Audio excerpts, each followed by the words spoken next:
Hello friends, welcome back to Ammu's kitchen. ఈరోజు recipe వచ్చేసి ఉప్మా అండి.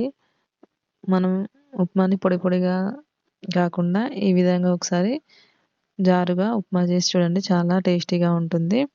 ఉప్మా తినని వాళ్ళు కూడా ఎంతో ఇష్టంగా ఉప్మాని తింటారు. ఈ విధంగా మనం జారు ఉప్మాని ఏ విధంగా తయారు చేసుకోవాలో ఈ వీడియోలో మీకు చూపిస్తాను. ముందుగా మనం స్టవ్ మీద గిన్నె పెట్టుకొని అందులో ఒక స్పూన్ నెయ్యి వేసుకోవాలి. ఒక 3 స్పూన్ల ఆయిల్ వేసుకోవాలి. ఆయిల్ కొంచెం ఎక్కువగానే వేసుకోవాలి. మనకి ముద్దగా కాకుండా మంచిగా స్మూత్గా ఉంటుంది ఆయిల్ ఎక్కువ వేసుకోవడం వల్ల ఉప్మా. ఇప్పుడు కొంచెం పల్లీలు వేసుకోవాలి. అలాగే ఒక స్పూన్ తాలింపు గింజలు వేసుకోవాలి. తాలింపు గింజలు వేగినాక ఇప్పుడు అందులో కట్ చేసి పెట్టుకున్న ఉల్లిపాయ ముక్కలు, క్యారెట్ ముక్కలు, ఒక 2 పచ్చిమిర్చి సన్నగా కట్ చేసుకొని వేసుకోవాలి.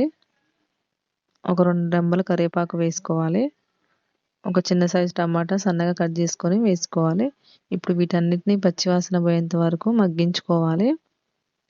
ఇప్పుడు ఒక స్పూన్ అల్లం వెల్లుల్లి పేస్ట్ వేసుకొని కలుపుకోవాలి.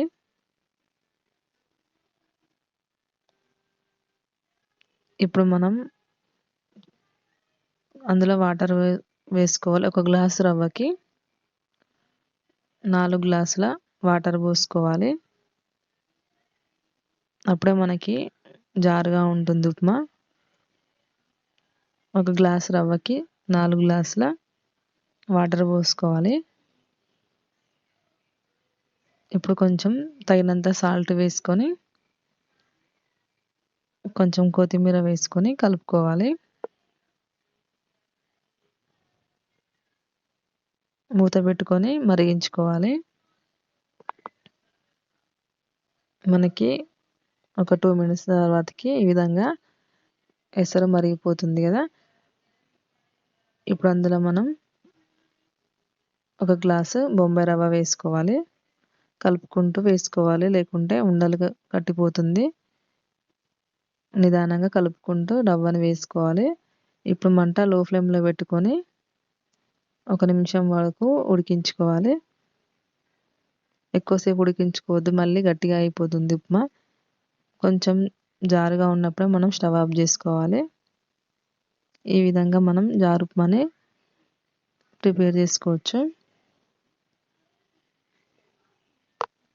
కొంచెం కొత్తిమీర వేసుకొని కలుపుకోవాలి.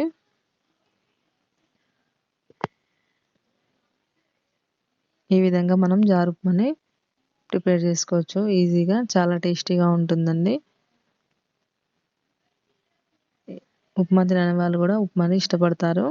వేడివేడిగా ఈ విధంగా మనం జారు ఉప్మాని తింటే చాలా బాగుంటుంది.